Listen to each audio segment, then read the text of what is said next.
Hello. How many do we have? Anybody I know on here?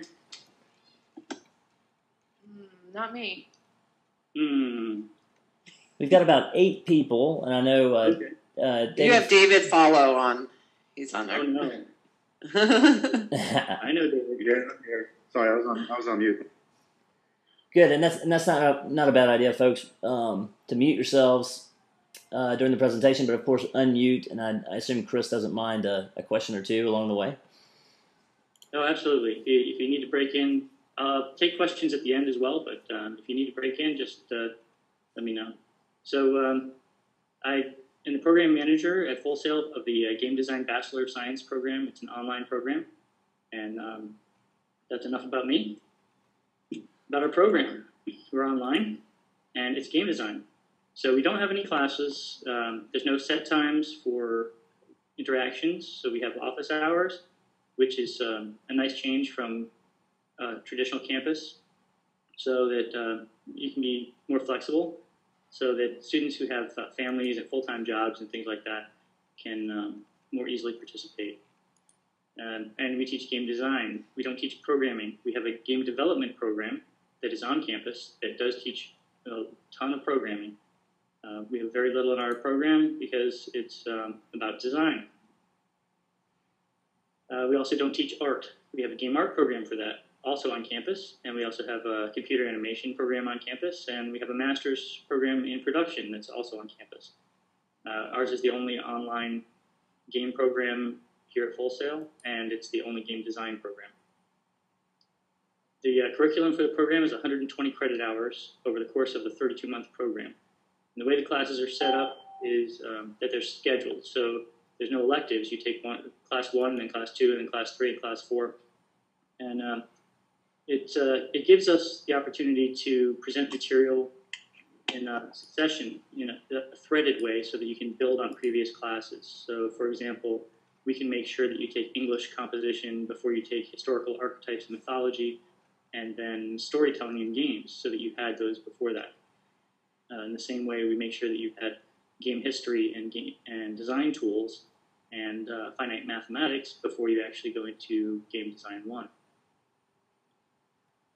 So there's a lot of threads like that throughout the program. And you can complete it in more than 32 months, but not less than 32 months. So 32 months is the base, but if you need to retake any classes, you just go over that. We issue a laptop to each student. It's a MacBook Pro. I'm using the same thing right now, and it has OS X on it, and you boot camp it to Windows 7, so you can run both sides of that, because there are some applications that we use that only run under Windows, mainly Unreal and Visio. Only run under Windows. So what do game designers do? Game designers tell stories through games. We teach all of these aspects of game design. So we teach about how to tell a story, how to pace the story, how to develop your characters and plot throughout the game. We also teach how to make a game fun. Part of that, of course, is through trial and error. Everybody's idea of fun might be different, but having a balanced game where players perceive it as fair, having no dominant strategies, and increasing the challenge level slowly enough that people can play each level as if it were only slightly more difficult than the previous level is a good gauge of whether or not a game is going to be fun. So, for example, Tetris at level 50 is only incrementally more difficult than level 49, but it's extremely much more difficult than level 1. But you just don't notice that incremental change as the challenge increases as much as you would if you jumped from level 1 to level 50. Another thing we focus on is interface design and usability, knowing what your player is experiencing during the progression of the game. So it's not just about analyzing the game and developing the game that you want to play, but also understanding what your player is doing through the game and how they are interacting with it. We also teach about level design and missions, interactions, triggers, all these kinds of things that are incorporated into creating a level, or whether it's a first-person shooter level or a real-time strategy game or a puzzle game or even a quest, for example, in a role-playing game.